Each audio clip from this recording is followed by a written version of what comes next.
Olá, alunos, bem-vindos. Estamos de volta para trabalhar os conceitos do nosso livro de conteúdo. E agora nós vamos trabalhar a unidade 3. A unidade 3, que é intitulada Liturgia e Culto. Se você já está trabalhando com material, você está folheando, lendo, fazendo seus estudos, você deve ter percebido que tanto a unidade 2 quanto a unidade 3, na verdade, estão tratando sobre o mesmo assunto, de uma maneira diferente, com certas divisões diferentes, mas na verdade é todo o mesmo assunto: a liturgia, a adoração, o culto, a celebração na igreja, tudo isso que é algo de tremenda responsabilidade dentro do ministério pastoral.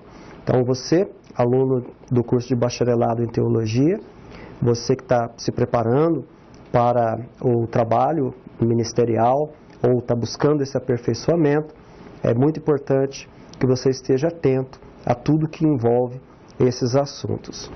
Os nossos desafios, nossos objetivos aqui nessa unidade número 3 é de estudar os fundamentos da adoração pública. Lembra que nós já tratamos sobre adoração do ponto de vista do Antigo Testamento bíblico, do Novo Testamento. Também falamos sobre a questão de liturgia e adoração na igreja primitiva, na patrística e no período da Reforma.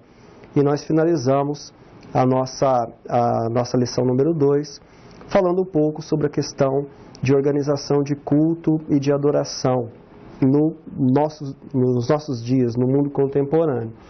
E aqui nós vamos trabalhar o conceito adoração pública. Temos também o objetivo de analisar os sacramentos cristãos, estudar essa dinâmica de elaboração, de constituição do culto público. Vamos também observar sobre a questão da diaconia e vamos finalizar com um pensamento a respeito da missão da igreja, da grande comissão, e como é que isso se relaciona ao assunto celebração ou culto. Nós vamos começar aqui então com a definição de adoração, que vem do Allen, o autor de 2002 aí, da editora Vida, que nós estamos usando no livro Teologia da Adoração.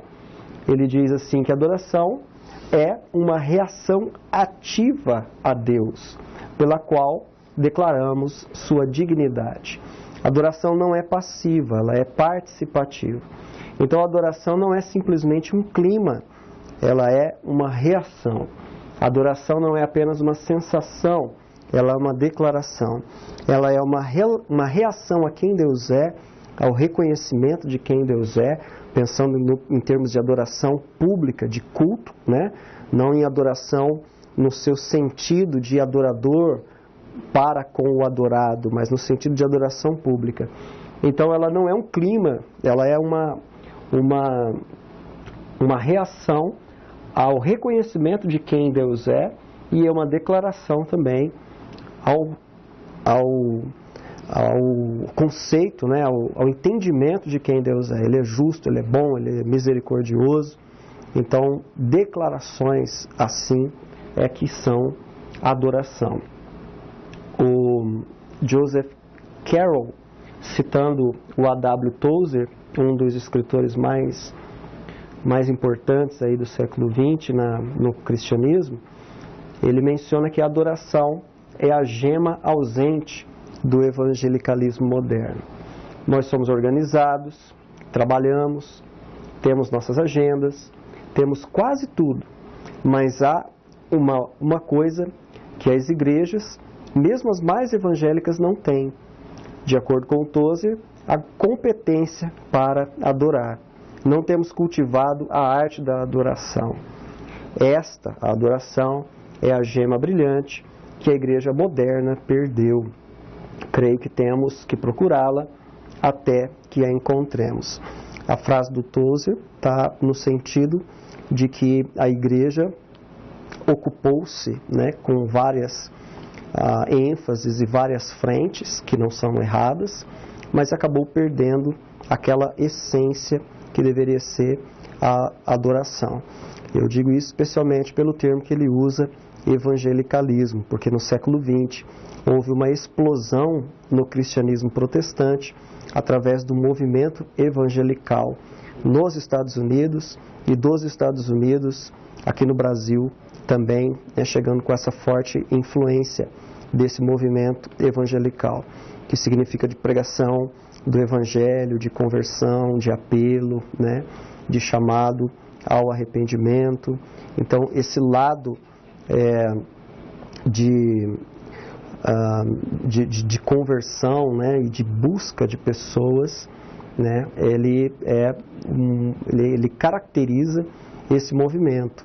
E aí o Tozer está fazendo uma crítica, está dizendo que no meio disso, e obviamente não é algo errado, está correto, mas em meio disso a adoração genuína ela está sendo perdida.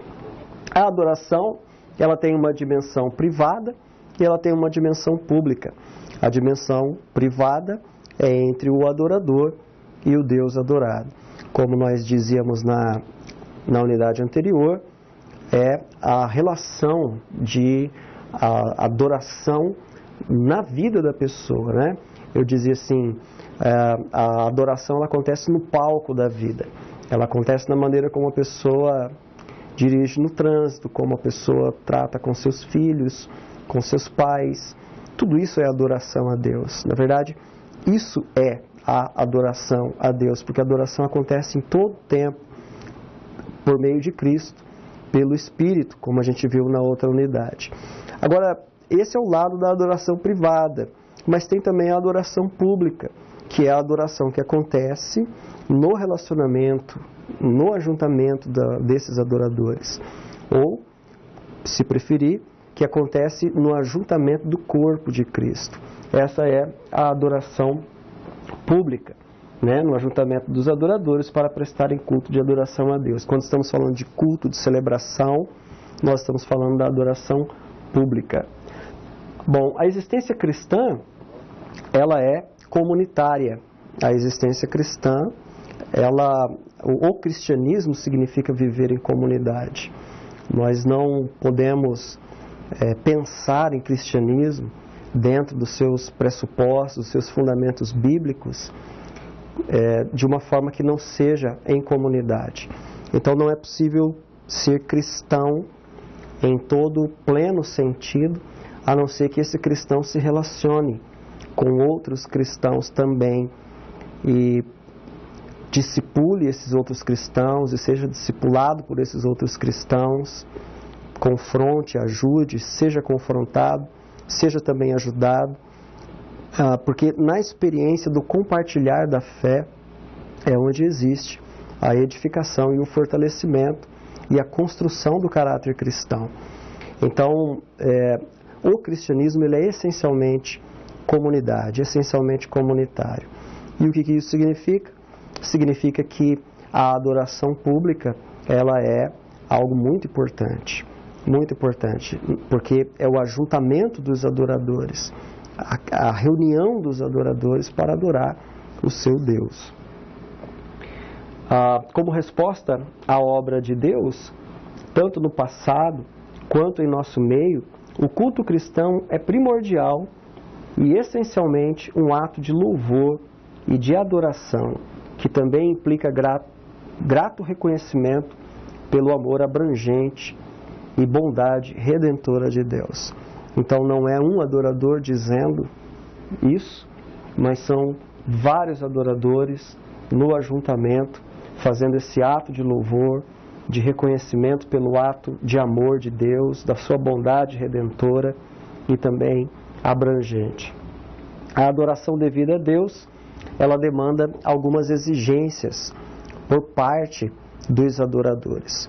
A adoração a Deus, ela não pode ser de qualquer jeito. A vida do adorador, ela precisa estar envolvida com critérios bem firmes.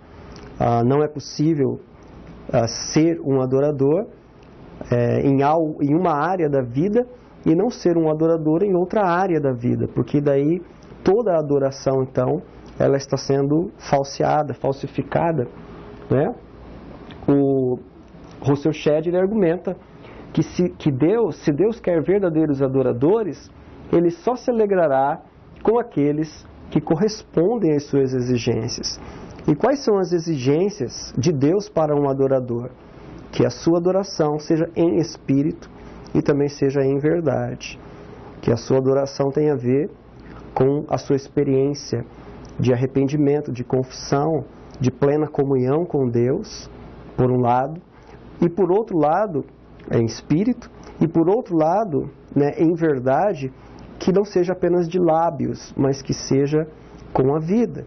Alguém oferece adoração a Deus através dos seus atos, do seu comportamento, das suas palavras. Muito mais do que com as suas palavras, com o seu comportamento, com os seus atos. Então, o Rousseau Chet nos alerta para essa falsa adoração pessoal ou pública, E isso, então, não é correto para com Deus. Ele diz que adorar a Deus requer que aquele que se aproxima do Senhor para adorá-lo guarde-se de uma vida pecaminosa, indiferente aos seus mandamentos, não seja indiferente aos seus mandamentos. Por quê? Porque a sua adoração será sem sentido.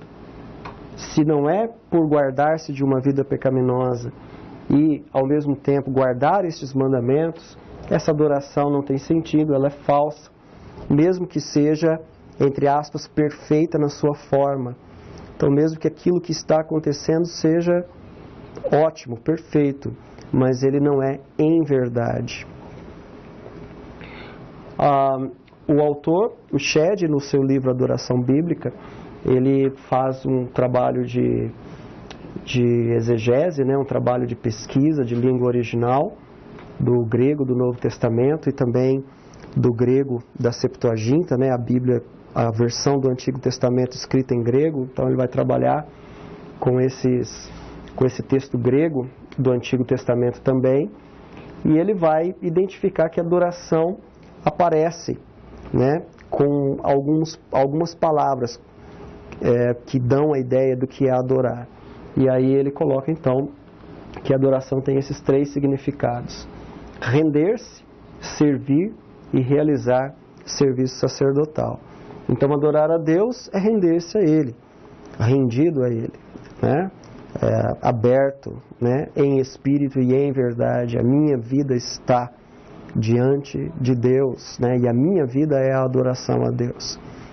O serviço, então, quando eu estou fazendo o que Deus quer que eu faça, quando eu estou obedecendo, quando eu estou ajudando, quando eu estou socorrendo alguém, quando eu estou agindo com compaixão, com amor, quando eu estou servindo por causa do que Deus me pede, então isso é servir.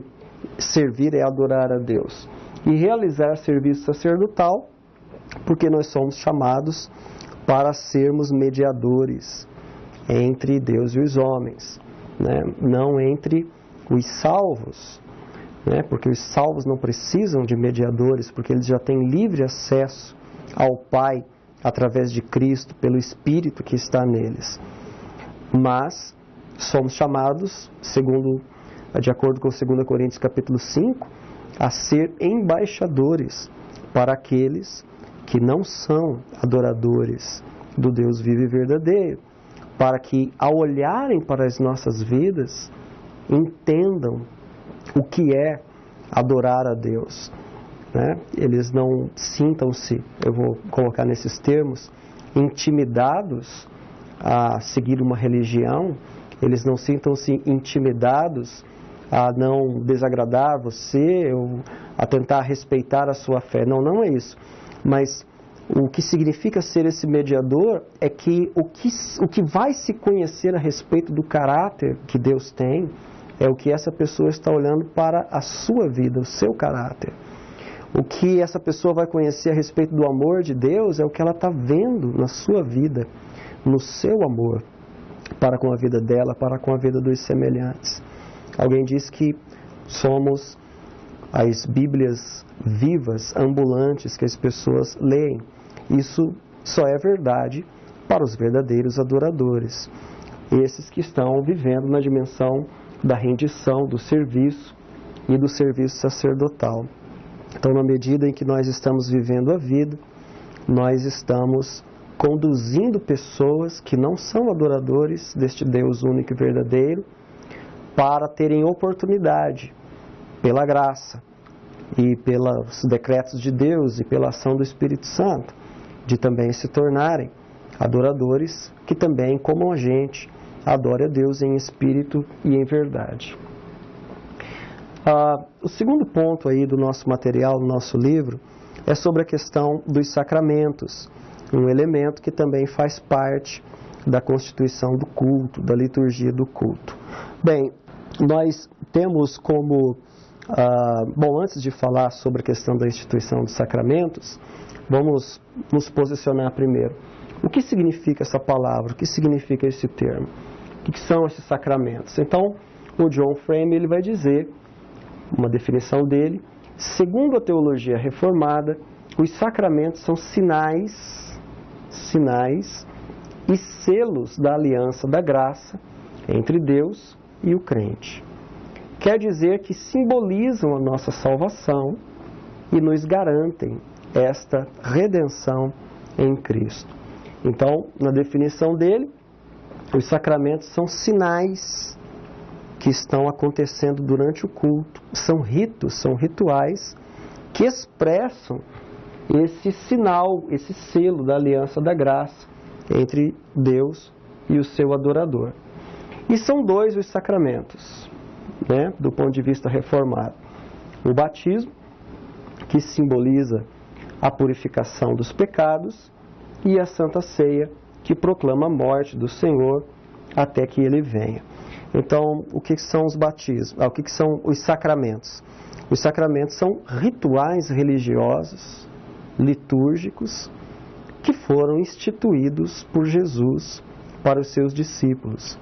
Jesus celebrou uma ceia com seus discípulos e disse que os seus discípulos deveriam repetir aquele momento, se lembrando daquele momento da ceia, lembrando também que um dia ele voltará. Esse é o sacramento da ceia, também chamado de sacramento da Eucaristia.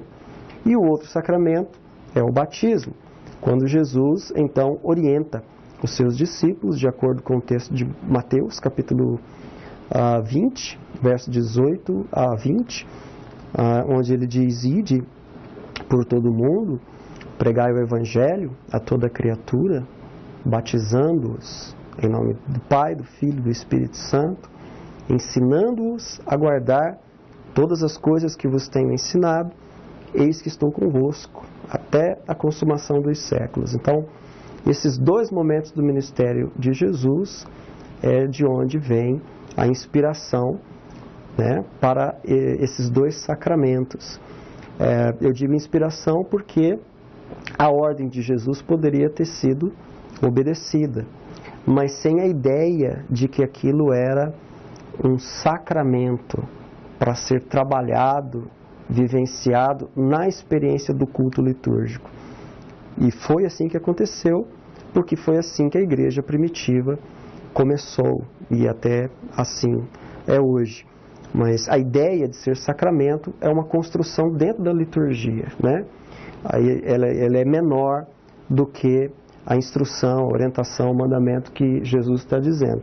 Onde é que se encontra a base bíblica, então, desses sacramentos? Nas orientações de Jesus para os seus discípulos. O James White, autor do livro Culto Cristão, ele vai dizer que o amor de Deus é tornado audível por meio da palavra que é falada no culto.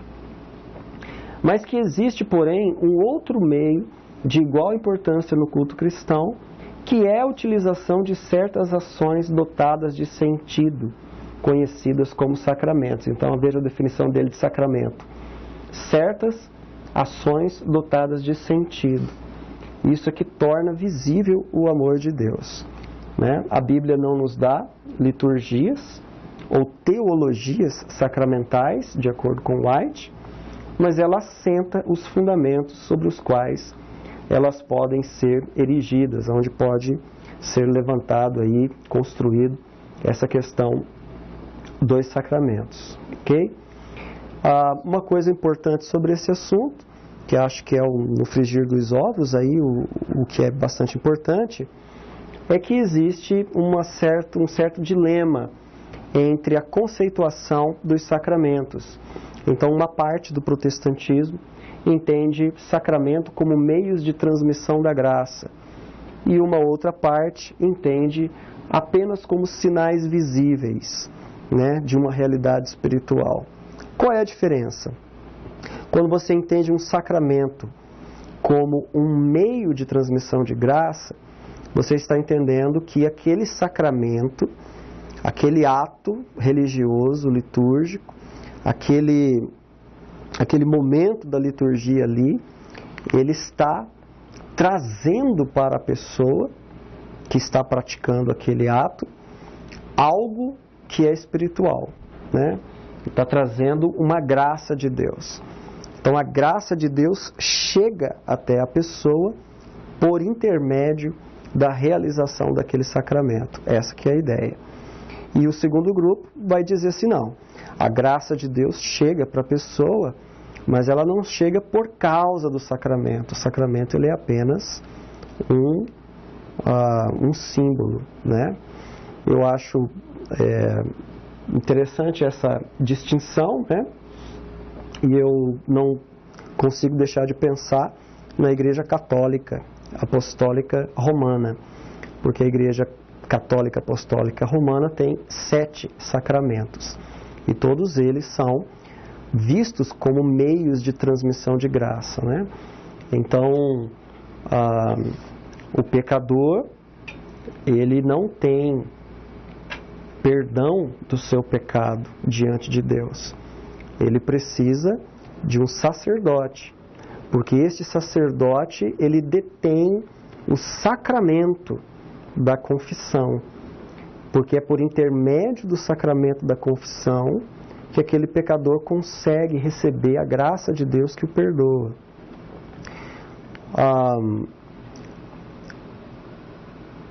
A Eucaristia, que é um outro sacramento, ou o matrimônio, que é um outro sacramento dentro da Igreja Católica Apostólica Romana, são meios de transmissão de graça. Então, quando o sacerdote católico está casando um casal, né, tem um significado espiritual ali. Essa é a teologia católica. Então, aquilo ali é um sacramento, é um meio de transmissão de graça. Então, através daquele ato, daquela liturgia, daquele ritual, está chegando graça de Deus através da vida do sacerdote, e ela está indo para aquele casal. E então a graça de Deus está chegando para que eles saibam constituir uma nova família e ensinem seus filhos na fé católica. Essa é a ideia dos meios de transmissão de graça, né?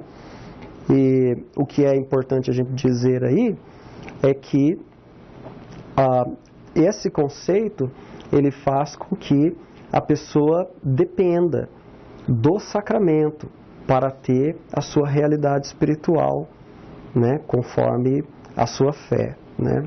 Então essa é a ideia do meio de transmissão. Dentro do protestantismo, os sacramentos são apenas esses dois. Então, através do batismo está chegando graça na vida da pessoa, através da ceia está chegando graça na vida da pessoa, vinda de Deus, né? Para operar coisas de Deus ali na vida da pessoa. Assim, é a visão de meio de transmissão de graça. Uma outra parte do protestantismo apenas vê como símbolos. O batismo é um símbolo do arrependimento. A ceia é o símbolo da nossa comunhão com Jesus e o anúncio de quando ele de que ele retornará, né? Então, teologicamente, os sacramentos são meios de graça, né? É uma instituição do Senhor, a qual ele prometeu abençoar o seu povo e ajudá-lo a crescer na graça. Os reformados frequentemente descrevem os sacramentos como palavras visíveis. O que a palavra representa para os ouvidos, os sacramentos representam para os nossos olhos e também para os demais sentidos físicos. O conteúdo é o mesmo, mas é diferente. Então, essa é a questão do dilema. O James White vai dizer que essa questão do dilema, ele tem a ver com um processo de dessacralização que acontece por causa do iluminismo. Então, depois da Reforma Protestante, por causa do iluminismo, começa a acontecer uma dessacralização, né, de certos ritos, na verdade, desses ritos, né? Então, eles acontecem, eles são importantes, mas eles não são meios de transmissão de graça. Eles são apenas evidências, né? Sinais visíveis, o termo ali. Vou ler só a última frase do James White. Ele diz: as tendências dessacralizantes reduziram o papel de Deus nos sacramentos e aumentaram o da humanidade. Bom, o terceiro ponto aí do nosso material é a questão da celebração. O que é que nós estamos chamando de celebração? É o culto público de adoração a Deus. Essa é a celebração, um termo amplamente usado nos anos recentes para descrever culto. Esse culto público é a celebração conjunta de adoração a Deus. E ele é, na verdade, um complemento da individualidade das devoções pessoais. Essa individualidade das devoções pessoais são equilibradas no conjunto para que aconteça o culto público de adoração a Deus. O Russell Shedd diz: a forma do culto, uma citação da que nós vimos na segunda lição, inclusive, na segunda unidade. A forma do culto deve ser o veículo mais adequado para conduzir o adorador ao encontro real com Deus. E a celebração não se trata de quais são os modos corretos ou errados de se cultuar a Deus, mas tem a ver com o coração, né? Mais uma vez, né? Tem a ver com aquilo que está no coração.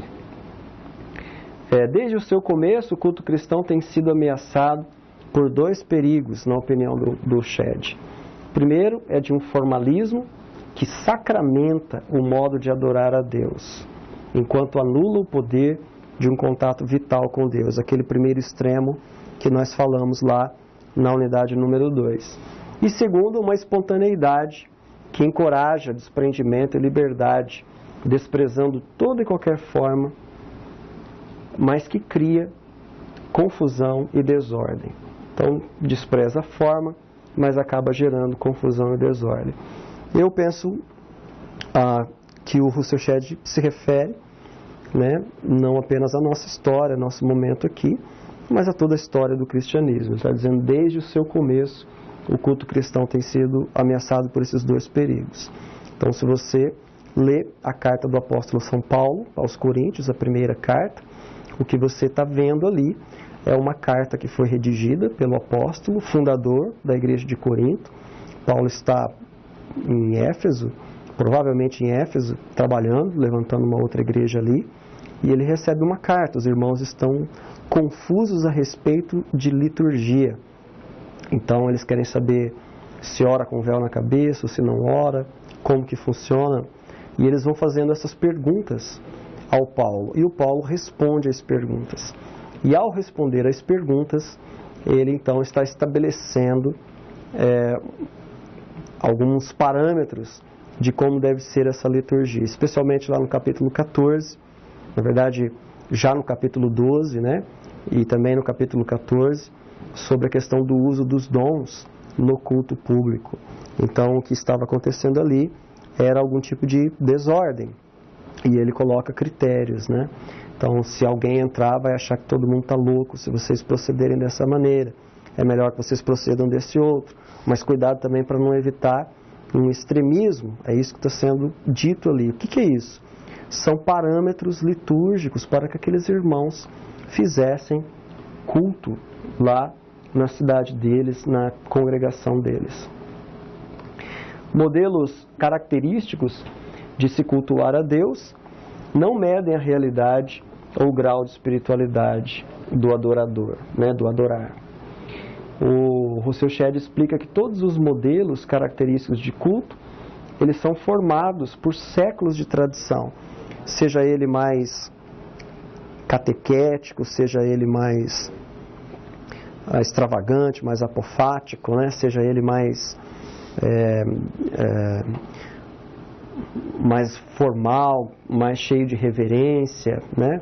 Ou com mais expressões de alegria, como tive a oportunidade de ver os irmãos africanos lá em Moçambique cultuando a Deus, né? Como mencionei já antes. Então, todos esses modelos, eles têm a ver com conceitos, com outros modelos de séculos de tradição. Ou então, alguns modelos, eles são tentativas modernas de reações contra um formalismo herdado do passado. Ou ainda, são cultos que estão sendo feitos, formados, em cima de um padrão importado de terras alheias, nas palavras do Russell Shedd. Eles têm algum fator em comum. Então não é a questão da forma, né? Mas é a questão do conteúdo, daquela adoração que está acontecendo ali, naquela celebração, né? A ideia dele aqui é de que a forma não deve ser sacralizada, né? Então uma forma de celebração de culto é o que tem, é um espírito de adorador em espírito e em verdade, né? E como é uma adoração pública, a questão da vida em comunidade, como o perfil daquela comunidade vai acontecer. Isso tem muito a ver com o ministério pastoral. Dependendo do perfil, dependendo do modo como o pastor trabalha, ele tem uma ênfase ou mais na maneira como o culto vai acontecer. Você vai entender melhor isso aí lendo o livro lá, porque ele coloca vários tipos, modos de culto que acontecem, né, que tem por aí. Qualquer que seja a expressão como veículo de adoração, aquele, né, que eu acabei de falar. Então Deus preocupa-se mais com o coração do que com a forma. Não é a forma, mas é o coração.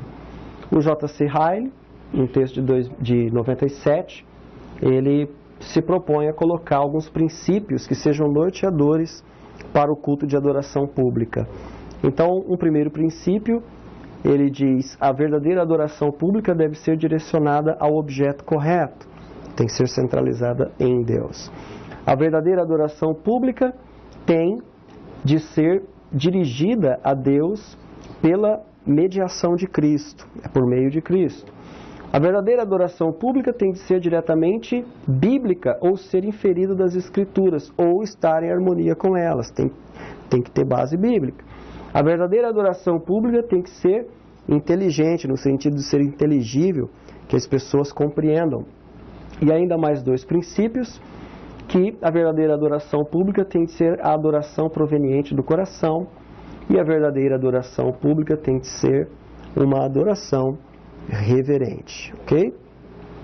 Bom, quarto lugar aí do nosso material, na unidade número 3, é a questão da diaconia, que são celebração, culto, adoração, sacramentos, diaconia, são os assuntos que nos foram dados para a gente trabalhar, pensando nessa dinâmica toda de fazer cultos, né, da nossa liturgia cristã.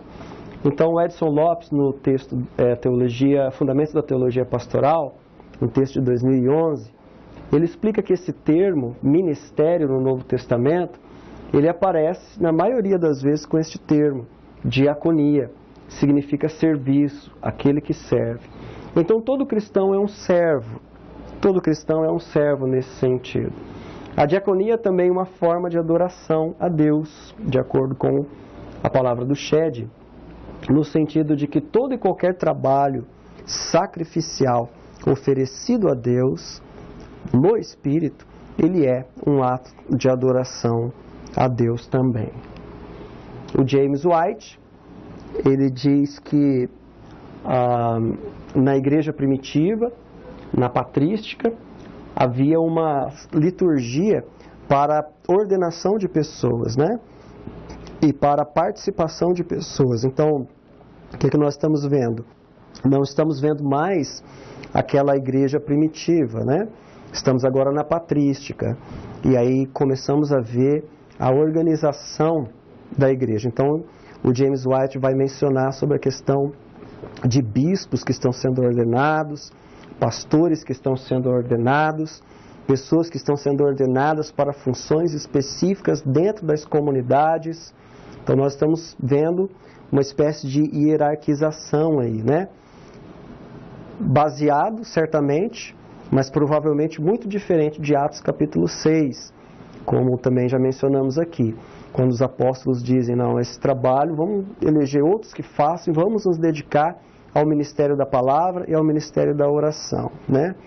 Então aqui na patrística a gente já vê um movimento um pouco diferente, com uma hierarquização do ministério, do trabalho na igreja, né? E aí ele vai dizer então que através de Hipólito nós ficamos sabendo, né, um autor da patrística, um dos pais da igreja aí, ficamos sabendo que confessores que haviam sofrido por sua fé, o que era considerado consagração suficiente, sem imposição das mãos, a não ser que a pessoa viesse se tornar bispo. Então, a liturgia ordenava que fosse imposto a mão sobre ele para orar. Leitores subdiáconos e operadores de curas eram reconhecidos, mas não eram ordenados. Segundo Hipólito, somente 3 recebiam ordenação: bispos, presbíteros e diáconos. A primeira organização hierárquica, né, na igreja, nascendo aí na patrística. Então, já nos textos da patrística, identificada essa função chamada diácono, né, com uma ordenação, uma cerimonial, uma liturgia, para que ele viesse a exercer, então, o trabalho na igreja. White esclarece que é muito pouco cerimonial, a não ser a imposição das mãos e uma oração invocando o Espírito Santo para fazer um trabalho de um diácono, tanto na igreja primitiva quanto lá na patrística. Por último, o último ponto do nosso livro, né, da nossa unidade, número 3, é essa tentativa de relacionar o culto público e a missão da igreja. Então, qual é a ideia aqui? A ideia é de um certo dilema. Por um lado, a igreja, a ela foi dada a grande comissão, né? Ide por todo mundo, prega toda criatura, batiza, né? O texto de Mateus capítulo 28, né? Versos 18 a 20, que a gente mencionou agora há pouco. Então, de certa forma, tudo que acontece na igreja tem a ver com a grande comissão, né? Porque a razão da igreja estar aqui, neste mundo, é, primeiro, adorar a Deus. Segundo, edificar a si própria com os dons, com o aperfeiçoamento uns com os outros. E terceiro, cumprir com essa grande comissão. Então, esses 3 propósitos é o tripé do trabalho da igreja. Tudo que vai acontecer precisa estar, de alguma maneira, ligado a esse tripé. Não que o tripé esteja separado, no sentido de estar ligado a um ou a outro, mas no conjunto tem que estar acontecendo, né? E aí qual é a questão? A questão é que, às vezes, por causa do evangelismo, da ideia de atrair pessoas, de trazê-las para o conhecimento do evangelho, o foco do culto público, que deveria ser Deus, a sua pessoa, a sua natureza, a adoração, pode ficar perdido, como nós estávamos falando no final da unidade número 2. O Hermann Steinmeier, ele diz que o culto é a resposta reverente e adoradora que só se torna possível pela graça de Deus, e que a grandeza do culto não está nem nos adoradores, e nem no culto em si, mas no Deus adorado e na sua santidade majestosa. Então, o John Frame, ele vai concordar, afirmando que o culto é o serviço de reconhecimento e honra à grandeza de nosso Deus, o Deus da aliança. Então, esse é o propósito primário do culto, que não pode ser perdido por causa da necessidade do cumprimento da grande comissão, do ID, né? Então, um culto evangelístico ele só pode ser evangelístico se primeiro ele é um culto de adoração, se o foco dele está na pessoa de Deus, nesse adorado em sua santidade majestosa e no reconhecimento da aliança, ok? O John Frame ensina que há dois grupos de palavras hebraicas e gregas que são traduzidas como culto. O primeiro grupo refere-se a trabalho ou serviço, e o segundo grupo a curvar-se ou dobrar de joelhos, né? E isso traz duas implicações, e eu preciso me deter aqui. A implicação desse termo é que, em primeiro lugar, o culto deve ser ativo, segundo o autor. Então, o culto é algo que fazemos a Deus e às pessoas. Então, não se pode ser passivo, mas ativo, participante. Não tem como ter culto se não tem participação. E a segunda implicação, de acordo com o Frame, é que no culto nós estamos honrando alguém superior a nós mesmos. O que significa que não devemos ter como alvo agradar a nós mesmos, mas reverenciar a Deus. Uma coisa bem clara, bem óbvia, né? Mas que precisa ser dita e resgatada e reafirmada. E mais, é responsabilidade do pastor, do ministério pastoral, de liderar para que isso aqui se torne realidade, porque depende muito dele. Ele é o guardião para que o culto não se perca, mas guarde o seu caráter de foco em Deus. É exatamente nessa perspectiva e por causa disso que o Robert Godfrey ele vai dizer o seguinte, que o culto como um todo na igreja não deve ser modelado, seja para o entretenimento, para o evangelismo. Então, o culto não deve ser modelado para entretenimento ou evangelismo, né? Mas, ao invés disso, deve servir para unir o povo de Deus para o seu encontro com Ele. Pode ser que vá acontecer evangelismo, pode ser que vá acontecer em algum aspecto, algum tipo de entretenimento saudável, sadio, mas não tem nada a ver com isso. Esse não deve ser o foco. O foco é unir o povo de Deus para o seu encontro com Ele. O Godfrey alerta que o convite ao entretenimento na adoração em nossos dias é frequentemente vendido com o nome de evangelismo. Vamos fazer um culto evangelístico. E aí o que nós vamos fazer? Vamos fazer um entretenimento, né?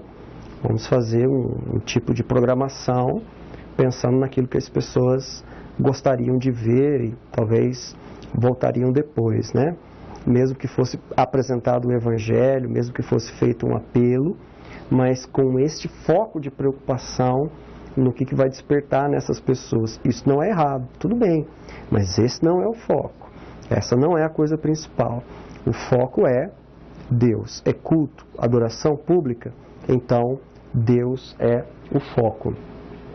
O Godfrey alerta que esse convite, isso já li agora, que o convite a entretenimento nos nossos dias tem sido vendido com o nome de evangelismo. Programação evangelística. A adoração não deve ser construída para o incrédulo, ela é para Deus e para a igreja. Agora, a grande comissão, ela é a mola propulsora de todas as iniciativas da igreja, das iniciativas de evangelização, né? Então vai acontecer evangelização também, vai acontecer grande comissão também, mas o que não se deve perder, ficando claro, é essa questão da centralidade em Deus. Terminando, as últimas considerações nossas aqui é de que o ministério pastoral tem a responsabilidade de conduzir a comunidade de fé na adoração pública. E por isso a gente precisa entender bem esses conceitos que são importantes para a gente não perder a centralidade de Jesus e da palavra no culto. A adoração é uma experiência pessoal, mas ao mesmo tempo comunitária, na dimensão do culto público. E aí, embora possa haver um caráter evangelístico, pedagógico, um caráter de atendimento de necessidades espirituais, ainda assim O foco e a centralidade do culto público deve estar, nas palavras do Herman Steinmeier, no Deus adorado e na sua santidade majestosa. Nós ficamos por aqui, querido aluno, espero que você esteja fazendo seus estudos, as leituras. Nós estamos fazendo um panorama rápido sobre o conteúdo do livro, mas é muito importante a leitura para que você possa acompanhar e ver as dicas que estão sendo colocadas ali, as sugestões de leituras, as leituras complementares, o Saiba Mais, muito importante, tá? Então, bons estudos para você, fique firme, persevere e até o nosso próximo encontro, onde nós vamos trabalhar a unidade 4. Até lá!